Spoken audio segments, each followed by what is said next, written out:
அதுதான் நான் சொன்னேன், ரொம்ப திறமையாக வளர்த்திங்கன்னா குழந்தை 15 வருஷத்துக்கு விட்டுடலாம், இல்லைன்னா 20 வருஷத்துக்கு விட்டுடலாம். ஒன்றும் திறமை இல்லாமல் வளர்த்திங்கன்னா வாழ்க்கை முழுக்கமாக பார்த்துக்கணும், அவ்வளோதான். அதனால சில பொறுப்பு அப்படி தான் ஆரம்பித்தா பூரைச்சு தான் விடணும்.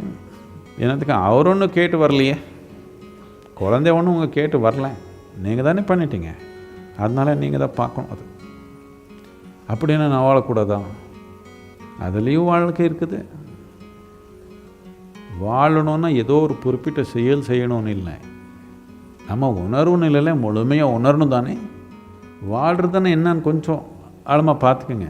வாழ்கிறதுன்னா நான் அதே செய்யணுமா அதே செய்யணுமா அப்படி ஒன்றும் இல்லை. எதே செஞ்சாலும் முழுமையாக உணர்ந்த ஆனந்தமாக அதுதானே வாழ்க்கை.